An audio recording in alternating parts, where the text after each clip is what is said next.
수목병리학 제1장 1-7-4 수목의 외과수술 교재 71페이지 1-7-4 수목의 외과수술 나무는 자라는 동안 거듭된 가지치기, 차량에 의한 충돌 등을 비롯하여 기상적인 요인, 병해충, 동물 또는 인간에 의해 각종 상처를 입는다. 수세가 왕성할 경우 대부분의 작은 상처들은 자기 방어 기능에 의해 자연적으로 치유가 된다. 그러나 상처가 크면 자연적인 치유가 되지 않아 목질부가 부패하면서 커다란 공동으로 진전되며 나무의 생육이 위축되고 미간이 손상될 뿐만 아니라 강풍, 적설 등으로 공동 부위에서 나무가 부러져 인명과 재산에 예기치 않은 큰 피해를 가져올 수 있다. 외과수술은 이러한 공동이 더 이상 부패, 확대되는 것을 막고 나무를 보호하기 위해 필요한 조치이다. 외과수술은 제대로 실시하면 나무의 건강, 미관, 안전을 정진시키지만 부실하게 하면 오히려 공동 내부로 물이 들어가 더 습해져서 오히려 부패를 조장하여 나무의 건강을 크게 악화시킨다. 그림 1-49 참조. 수목의 외과수술은 오랫동안 이를 뒷받침할 과학적인 이론과 기술이 확립되어 있지 않아 세계 여러 나라에서 많은 시행착오를 겪어왔고 우리나라도 예외는 아니다. 그러나 1977년에 미국의 샤이고 박사가 제창한 이른바 수목 부후의 구획화 칸막음 즉 코디터 모델을 등장을 계기로 비로소 과학적인 수목의 외과 수술 방법이 확립되고 코디터 모델은 오늘날 올바른 수목 외과 수술의 기본 이론으로 자리매김하게 되었다. 다음에 코디터 모델에 기초한 새로운 외과 수술에 대해 알아보기로 한다. 1. 수목 외과 수술의 역사. 1. 고전적인 외과 수술. 수목의 외과 수술에 대한 역사는 상당히 오래되었으며 16세기경부터 그 기록을 찾아볼 수 있다. 수목의 상구를 외과적으로 치료하는 방법을 기초한 최초 문헌은 1640년 영국에서 간행된 토마스 로이톤의 저술인데 상처로 인해 생긴 나무의 공동을 따뜻한 모르타르로 메운다는 내용이 적혀 있다. 영국의 왕실의 정원사였던 그는 1971년에 과수와 인목 등을 오랫동안 다루면서 고안한 공동처리 방법들을 한때 묶어서 한 권의 책으로 출간하였는데 그 책에서는 그는 신선한 새똥, 묵은 석회, 숯, 모래 등을 섞은 것으로 공동을 메워 아주 좋은 결과를 얻었다라고 기술하고 있다. 이러한 기록들을 보면 옛날에도 큰 나무에 커다란 공동과 같은 상처가 나 있으면 그냥 치지 않고 이것을 치료할 궁리를 많이 했던 것으로 알 수 있어 매우 흥미롭다. 1914년 미국의 존 F. 콜린스는 그 당시까지 실행되어 오던 수목의 외과 수술 방법들을 집대성해 콘크리트 충전법을 중심으로 또 완전히 제거해서 건전부를 노출시킨 다음 충전제로 메운다는 것이다. 이것이 수목 외과 수술의 표준 방법으로 널리 보급되어 1960년대까지 사용되었다. 1960에서 1970년대 들어와서 수목의 외과 수술의 일대 혁신을 가져온 두 가지 결정적인 계기가 있는데 그 하나는 새로운 공동 충전제로서 우레탄 폼의 등장이고 또 하나는 우술할 코디터 모델이 등장이다.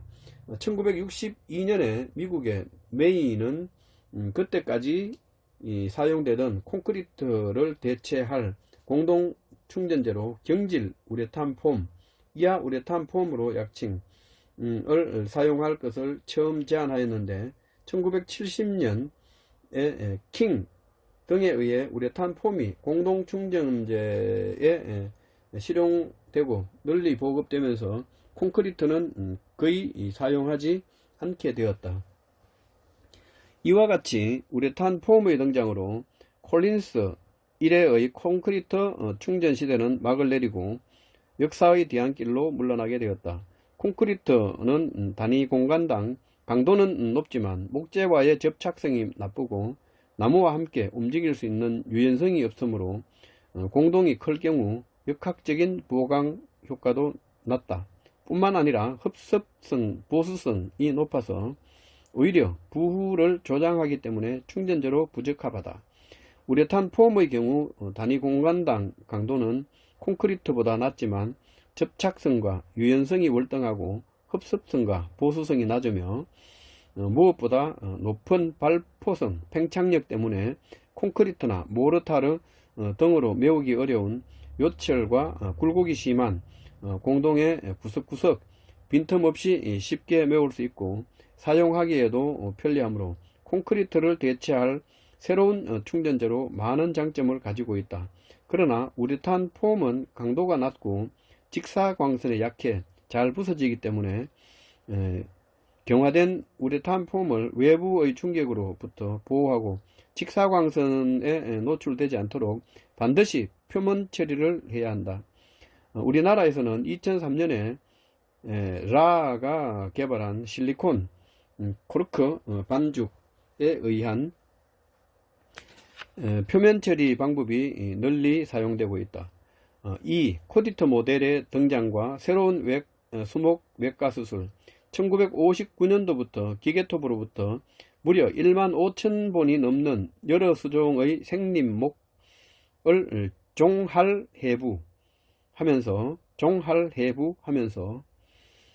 상처와 부후에 대한 수목의 반응 현상을 연구해온 미국의 샤이고 박사는 1977년에 이른바 코디트 수목 부후의 구획화 칸막음 모델이라는 것을 제시해서 수목의 상처와 부후로부터 어떻게 자기 자신을 방어하는가를 설명하였다.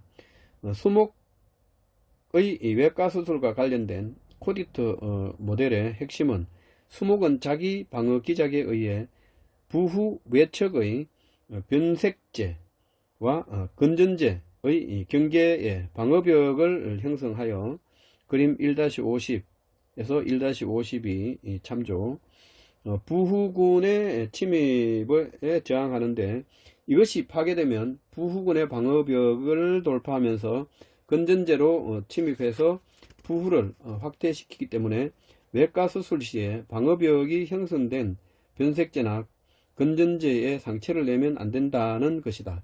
그림 1-50 요것도 요번에 시험에 나온 것 같던데 수목 부후의 구획화 코디트 건전제와 변색제의 경계 부위의 방어벽 화살표 3 4 나무는 수세만 좋으면 자기 방어 기작에 의해 내부의 부후를 전방위로 감싼 채 생장을 지속한다. 이건 샤이고 박사가 했는 말이고 뒤편에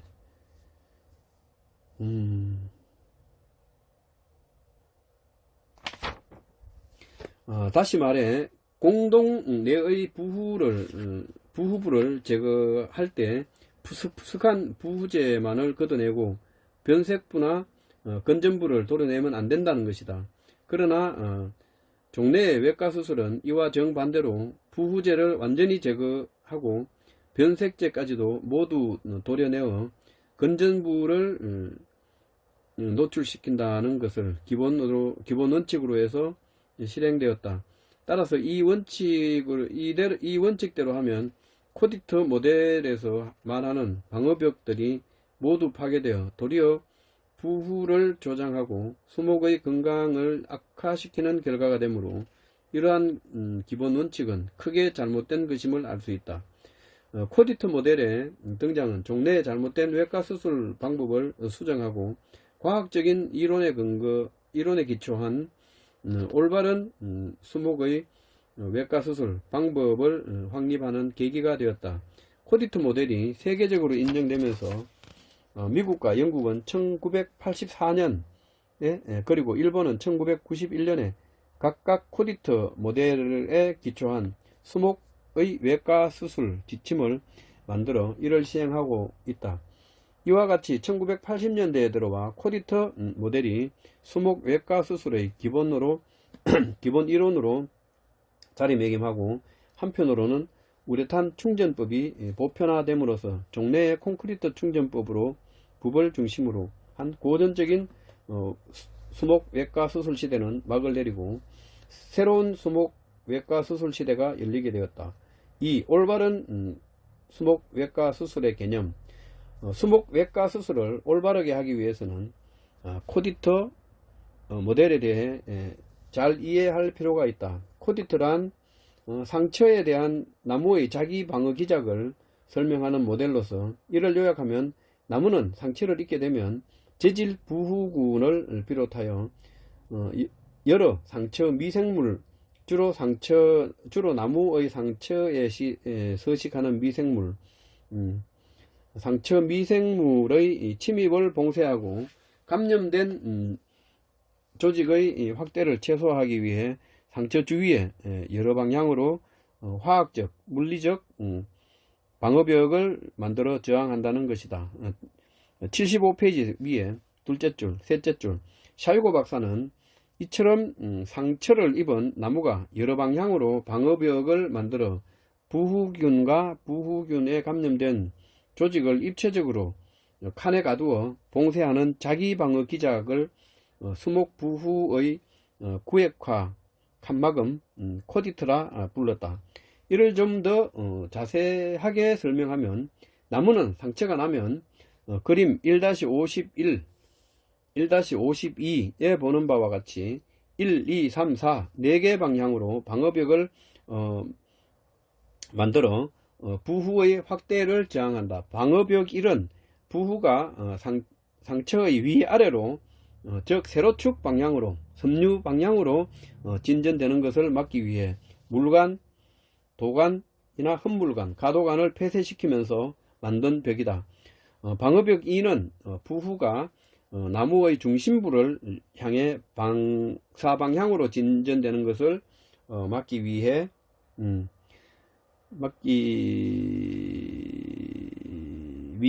나이트에 따라 만든 방어벽이다.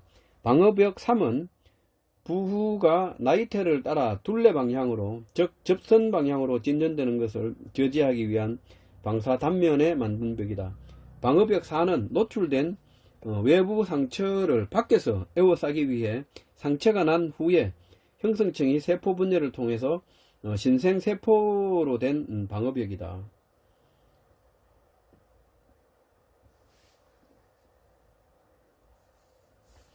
나무는 상처를 입게 되면 곧 방어벽들을 만들기 시작하는데 이들 4가지 방어벽 중에서 방어벽 4가 가장 강력한 벽이고 방어벽 1이 가장 약하다.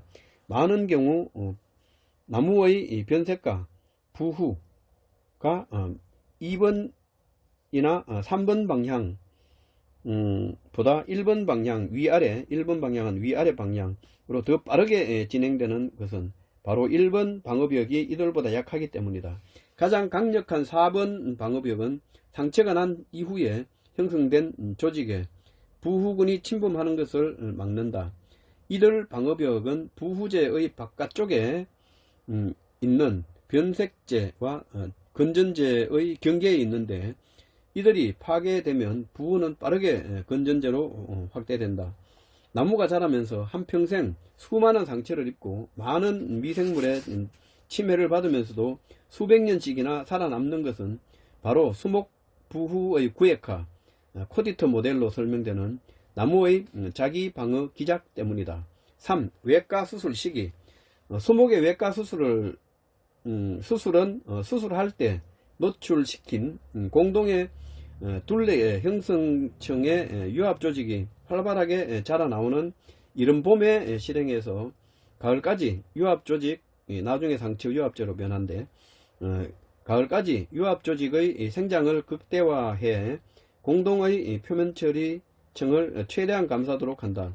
늦여름이나 가을에 외과 수술을 할 경우 상처 유압제 발달이 미약해서 충전층 또는 충전층 표면의 가장자리를 충분히 감싸지 못하므로 노출된 형성층과 충전층 사이에 틈이 생겨 이곳에 수분이 스며들어 공동 내부의 목질부가 다시 썩기 시작한다. 그래서 가장 좋은 시기는 이른 봄에 시작해서 실행해서 가을까지 유압 조직의 생장을 극대화하고 공동의 표면 처리층을 최대한 감싸도록 한다.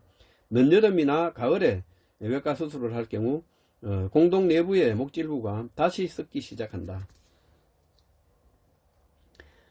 그림 좀 보고.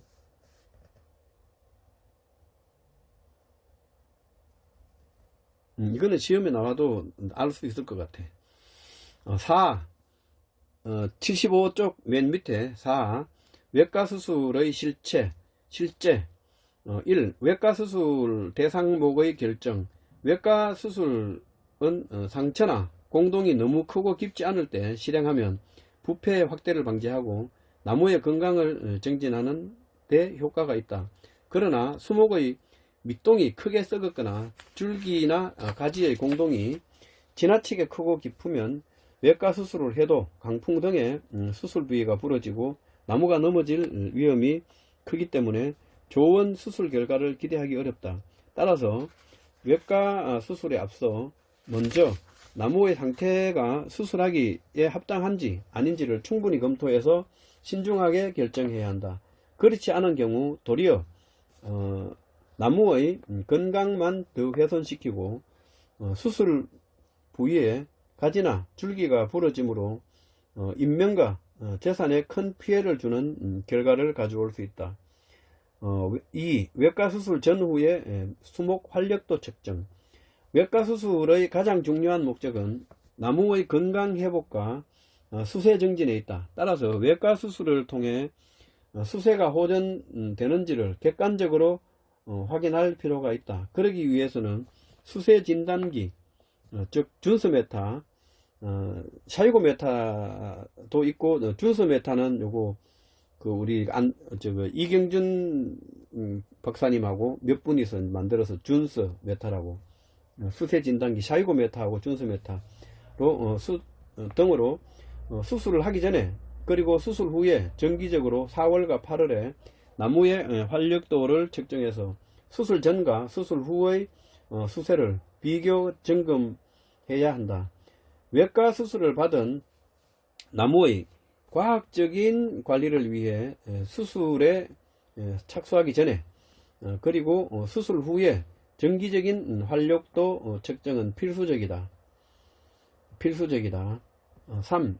공동 내의 썩은 조직 제거.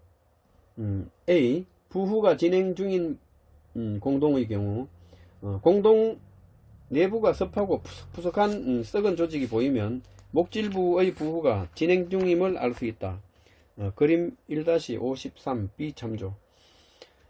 이때 칼, 대형 드라이버, 짜기 등과 같은 연장을 사용해서 먼저 공동 내의 손이 잘 닿는 곳까지 썩은 조직을 말끔히 긁어낸다.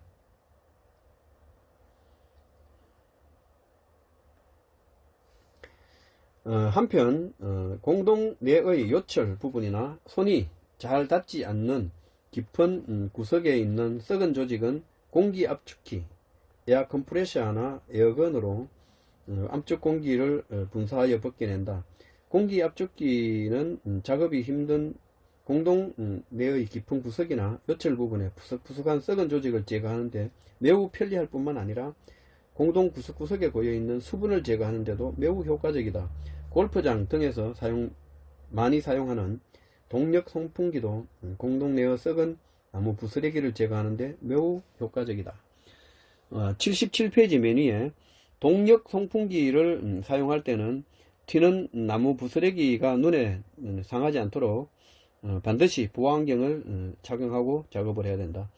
공동 내의 썩은 조직을 제거할 때 가장 주의해야 할 것은 반드시 잘 벗겨지는 푸석푸석한 썩은 조직만 걷어내고 썩은 조직을 둘러싸고 있는 단단한 조직은 다치지 않도록 해야 한다.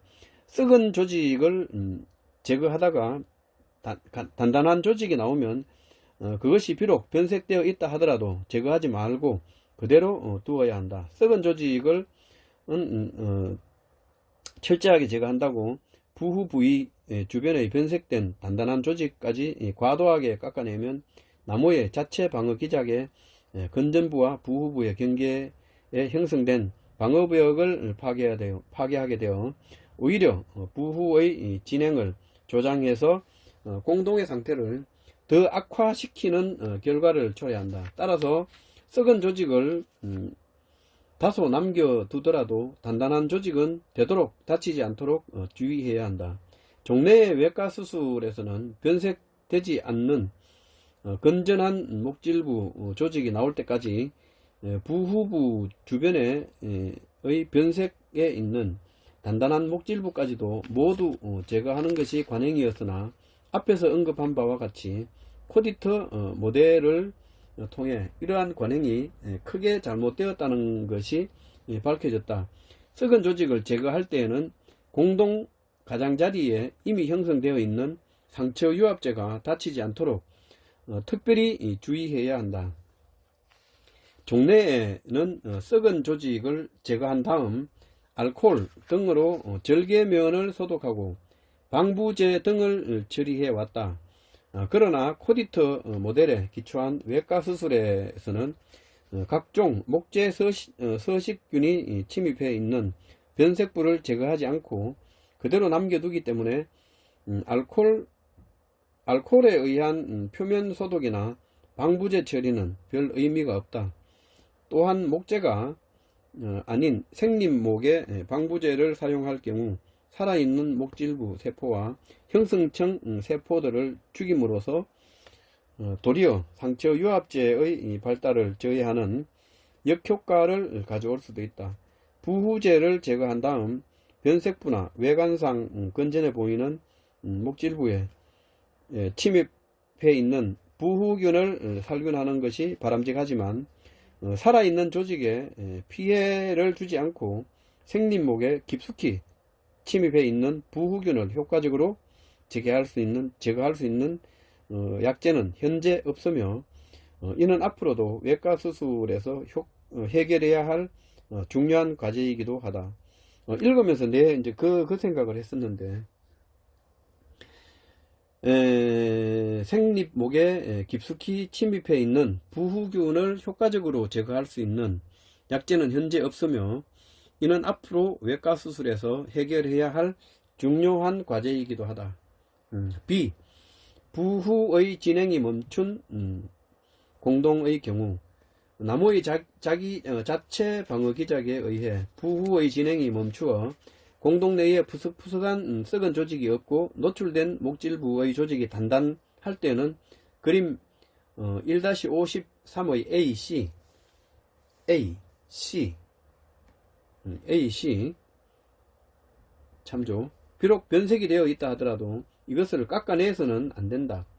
공기 압축기나 속력 송풍기로 공동 내부에 있는 나무 조직 부스러기와 먼지 같은 것을 깨끗이 제거하는 것으로 충분하다. 부후의 진행이 멈춘 단단한 목질부 조직을 변색이 되었다 해서 깎아내는 것은 이미 다 아문 상처에 다시 새로운 상처를 긁어 부스럼을 만드는 것과 마찬가지이다. 4. 공동 내부의 살충 처리. 공동 내부의 목질부에는 하늘소류, 나무 좀류, 바구미류를 비롯한 각종 해충이 서식하고 있는 경우가 많다. 따라서 공동 내의 썩은 조직을 제거한 후에는 코니도, 스미치온과 같은 살충제를 살포해서 살충 처리를 한다. 코니도, 스미치온 같은 살충제를 살포해서 살충 처리를 한다. 5. 공동 내부의 건조 처리.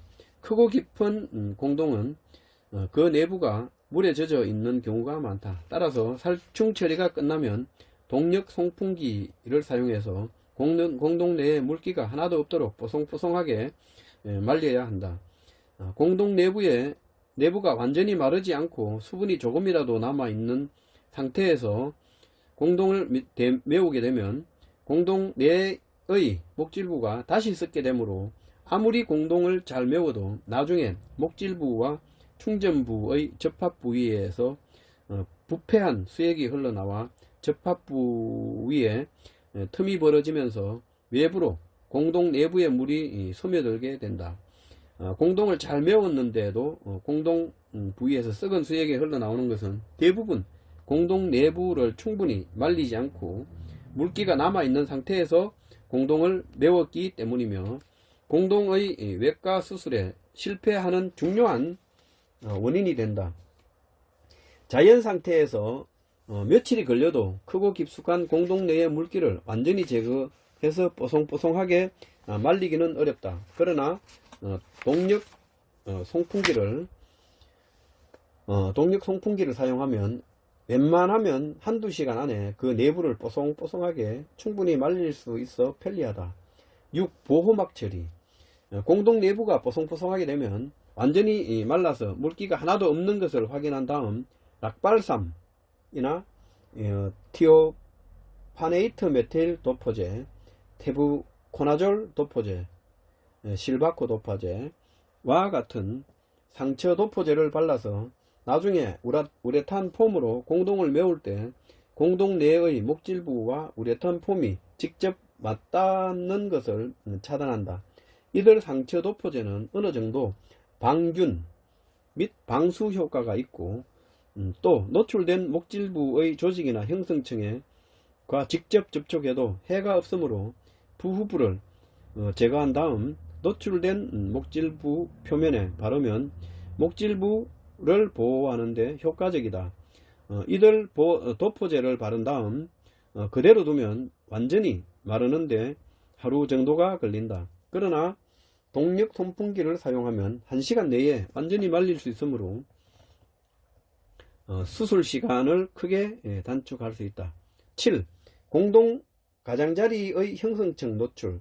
공동 내부의 보호막 처리가 끝나면 공동 가장자리에 살아있는 형성층 조직을 적절하게 노출시켜 나중에 공동을 메웠을 때 형성층에서 자라나온 상처 유합제가 공동 표면 처리층의 가장자리를 완전히 감쌀 수 있게 한다. 그림 1-54의 C 참조. 그림 54-C 54의 C 참조. C 이렇게 쭉 암으로 볼게.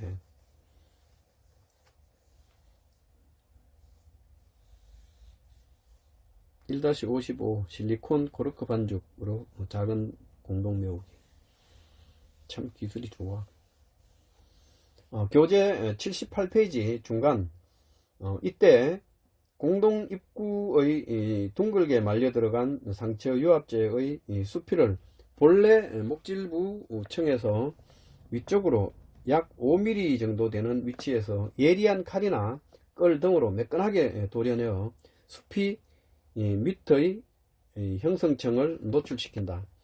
다시 말해 공동을 본래의 목질부 층 높이에 맞추어 메우고자 할 때에는 목질부 층의 위쪽 약 5mm 정도 되는 곳에 시작해서 밑으로 안으로 들어가게 말려 들어간 수피 조직을 모두 말끔하게 제거한다. 1-54의 A 그림 참조. 말끔하게 착 한다. 노출 부위에는 곧바로 상처 도포제를 발라서 형성층이 마르지 않도록 한다. 형성층을 적절하게 노출시키지 않고 공동을 메우거나 또는 노출시킨 형성층 위치보다 높게 공동을 메울 경우 충전물 밑으로 상처 유합제가 자라면서 충전물이 떠밀려 올라오게 된다. 또한 형성층에서 유합 조직의 발달이 미약하거나 또는 자라나온 상처유합제가 충전물의 가장자리를 완전히 감싸지 못할 경우 수피와 충전물 사이에 틈이 생기고 이것을 통해 빗물 등이 스며들어 공동 내부의 목질부가 다시 섞기 시작하므로 외과 수술에 실패하게 된다. 이처럼 형성층은 나무의 외과 수술에서 매우 중요한 역할을 하기 때문에 형성층 노출 작업 시에는 먼저 노출시키고자 하는 형성층의 사활 여부와 활력도를 확인한 다음 형성층의 노출 위치와 노출 범위를 결정해야 한다. 형성층의 사활 여부와 활력도 샤이고메타 수세진단기 준수메타로 진단할 수 있다. 진단 결과 노출시키고자 하는 형성층 부위가 죽어 있거나 활력도가 너무 낮을 때에는 활력도가 높은 형성층 부위가 나올 때까지 죽어 있는 형성층 부위를 제거하고 형성층을 새로 노출시킨다. 8번에 공동 메우기. 공동 내부와 노출된 형성층 표면에 바른 상체 도포제가 완전히 마르면 공동 메우기, 공동 충전 작업을 시작한다. A. 작은 공동의 경우 공동의 크기가 작고 깊지 않을 때는 충전제로 공동을 메우기보다는 공동의 가장자리에 이미 형성된 상처유합제의 성장을 촉진시켜 공동이 스스로 빨리 아물도록 유도하는 것이 바람직하다.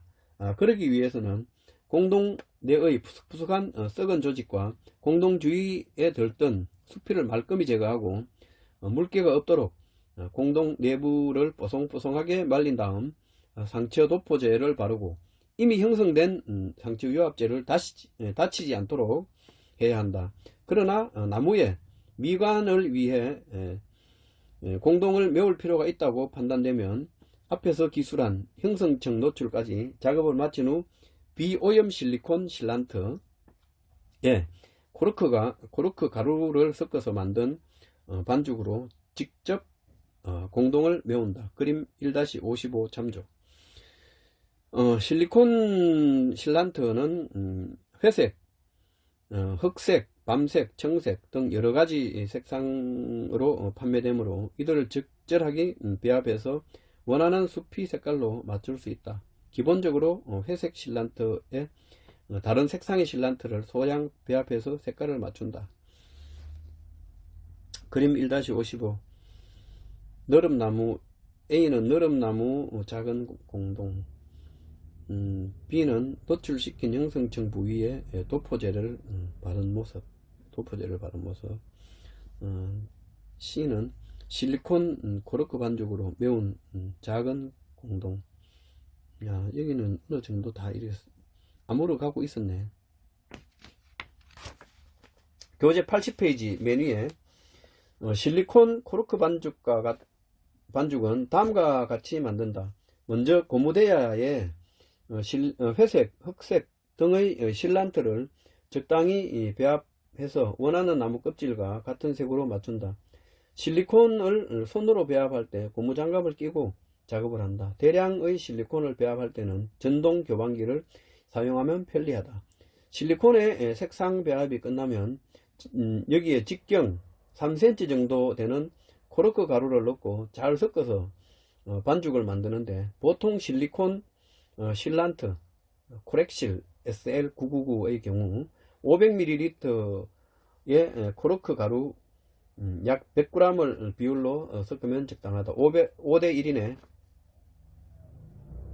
코르크 가루는 1, 실란트는 500ml 대 100g. 이 5대1이 아니고 그 단위가 g 대 ml니까 차이가 5대1이라고 보면 안되네. 다섯째 줄. 이렇게 만든 실리콘 코르크 반죽으로 작은 흑선과 같은 연장을 사용해서 공동을 단단히 메운다. 이때 실리콘 코르크 충전의 표면에 노출시킨 형성층 부위보다 5mm 정도 낮게 위치하도록 한다. 그림 1-56 공동 충전재 보고, B. 공동이 큰 경우, 공동이 크고 깊을 때에는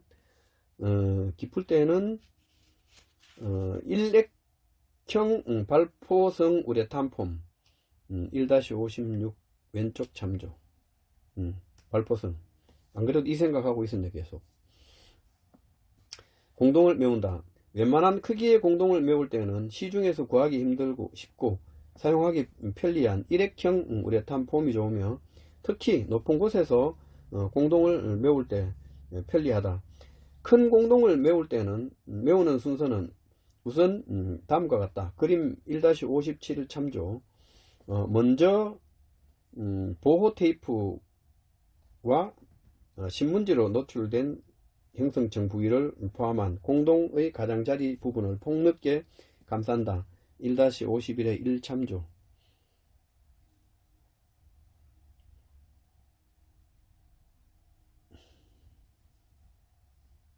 1. 저렇게 놓고 이제 우레탄 폼을 쏘면 안으로 푹 들어가겠지. 그러고 나서 이게 어느 정도 굳으면 이 벗기내고 이제 칼로 싹 긁어내면 되지. 다시 80페이지 밑에서 한 15번째 줄. 이어서 두 겹의 두꺼운 비닐포로 공동 부위를 덮어 씌우고 고무밧줄과 같은 튼튼한 끈으로 단단히 묶는다. 이때 우레탄 폼과 접촉할 비닐면에다가 실리콘 이영제를 뿌려서 사용하면 나중에 경화된 후 우레탄 폼에서 비닐폼을 쉽게 떼어낼 수가 있다. 이어서 비닐포의 왼쪽에 작은 구멍을 뚫고 이를 통해 우레탄 폼을 분사하면 폼은 빠른 속도로 팽창하면서 공동의 구석구석을 메워 나간다. 그림 1-57의 1 참조. 우레탄 폼은 분사가 잘 되도록 분사하기 전에 잘 흔들어서 준다. 우레탄 폼을 분사할 때는 폼이 공동의 구석구석이 빈틈없이 침투하도록 분사 위치와 분사량을 잘 조절한다. 분사 후 한두 시간이면 폼이 굳기 시작하고 폼의 분사량에 따라 24에서 48시간이면 완전히 굽는다. 그림 1-57의 2 참조. 폼이 완전히 굳으면 비닐포와 보호 테이프를 걷어내고 이게 24에서 48시간 정도 방치해서 우레탄 폼에 남아있는 휘발성 물질을 휘산시키고, 이어 잘 드는 칼이나 커트로 공동 밖으로 삐져나와 굳어있는 우레탄 폼을 제거한 다음 우레탄 충전 표면에 2 내지 3cm 두께로 실리콘 코르크 반죽을 피복할 수 있도록 경화된 우레탄 폼을 공동 가장자리에서 미리 노출시킨 형성층 부위 밑으로 약 2-3cm 정도 깎아낸다. 원줄기에 난 공동이 아주 크고 깊어서 물리적 보강이 판단되면 여러 개의 두꺼운 PVC 파이프 등으로 물리적 보강 작업을 한 다음 우레탄 폼으로 메우도록 한다. 공동 자리에 단단한 목질부 표층이 남아 있으면 깎아내지 말고 그대로 남겨둔 채 우레탄 폼으로 공동을 메운 다음 목질부 표층 높이에 맞추어 표면 처리를 한다. 이때 목질부 표층에는 상처도포제를 발라 목질부의 표층이 썩지 않도록 하고, 공동 가장자리의 형성층이 상처유합제가 자라나와 목질부 표층을 감싸도록 한다. 그림을 좀 보고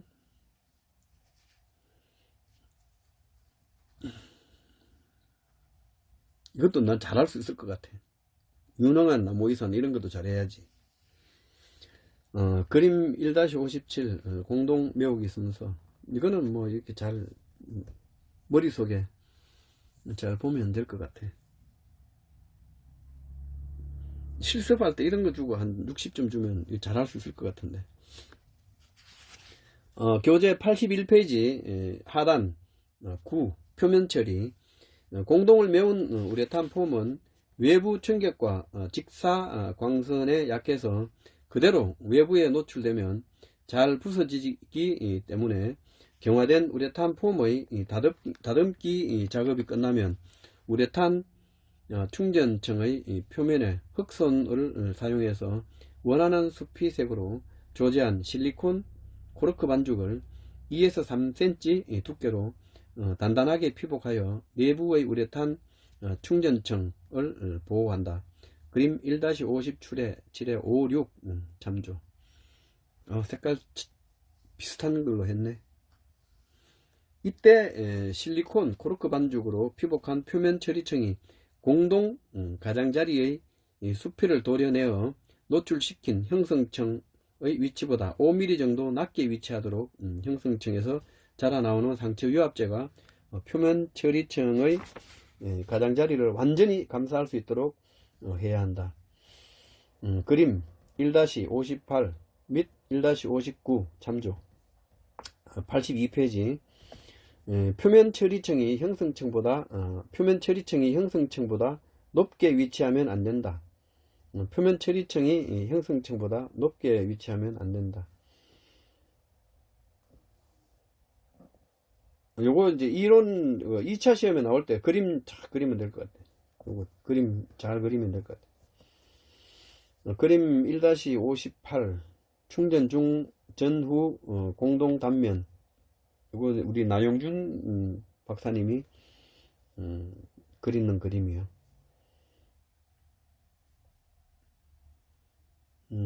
자, 82페이지 밑에서 8번째 줄. 또한 표면 처리층의 중앙부가 가장자리보다 높아지지 않도록 편평하게 성형해야 노출된 형성층 부위에 유압 조직이 잘 자라나면서 표면 처리층을 감싸할 수 있다.